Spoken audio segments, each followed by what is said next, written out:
So in this video, I'm going to look a little bit more down the road than where you are at this point in time, but how to prepare to go back to work. A lot of families have questions about this, and I've got breastfeeding off to a great start, but I'm going back to work. I don't think I'm going to be able to do it. And some moms do kind of figure that they will breastfeed up until they go back to work, and then they'll switch to formula. And for some families, that does work best. You will find what works best. For a lot of moms, though, we work really hard for our milk supply, and there's a lot of pride, a lot of emotion that goes into being able to feed our milk to our babies. And for most moms, they don't want that to stop just because they're going back to work, and it absolutely does not have to stop. First thing you will need, and most importantly, is a good electric pump. And in another video, I talked all about pumps, so check that out. Get your good pump. The other thing you'll need is time and space to pump at work.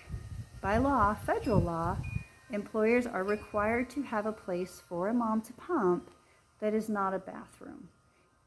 I don't know if all Georgia employees know this, but it is the law. You can definitely find links to that online. So ideally, you would pump about as many times as you would nurse your baby if you were home with your baby. So in other words, if you're working for 8 or 9 hours, and in that span of time, you would nurse your baby 2 or 3 times, a good goal, ideally, would be to pump 2 or 3 times in that time frame. When you start thinking about storing your milk, you do not need to have a freezer full of milk the day you go back to work.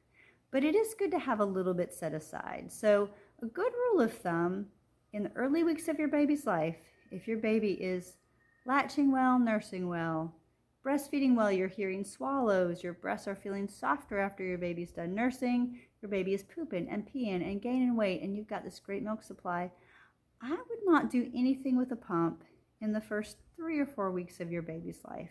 Keep it very simple. Those babies nurse frequently, and you need to take breaks in between. But if you think, count back about 4 weeks before you go back to work, that's a good time to start some pumping a little bit more consistently, maybe once or twice a day, just to have a little bit of set aside. A good time to introduce a bottle also tends to be when your baby's about 3, 4, 5 weeks old, somewhere in there. If you're going back to work closer to 6 weeks, I would push that back a little bit and maybe shoot for 3 weeks. But otherwise, good window of opportunity, 3, 4, 5 weeks. Often babies take a bottle from someone who doesn't have breast right here.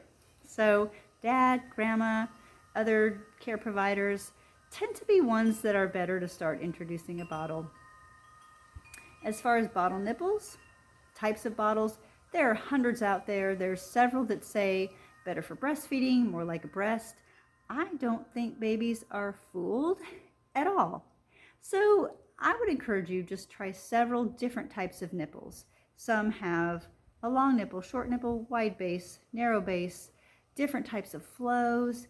Just try drastically different ones and see which one your baby likes the best. Could save you a lot of money if they prefer the Walmart special. Then practice with your baby. Once a day, once every other day, depending on how quickly they latch onto that bottle. It'll give you time to prepare, time to know that your baby will take a bottle when you go back to work, because that can be stressful. So having a little bit of milk set aside, having your baby ready, baby can take a bottle. At that point in time, though, most babies very willingly go back to the breast and don't have any problem going back and forth between the breast and the bottle. Just make sure, too, when you come home, you breastfeed your baby as much as you can when you're home. It really is a pretty amazing feeling to be gone from your baby and to come home and have them want you. And they will want to jump in your arms and they will want to be right there. It's a fantastic way to connect with your baby and to reconnect and know that your pumping efforts are providing that.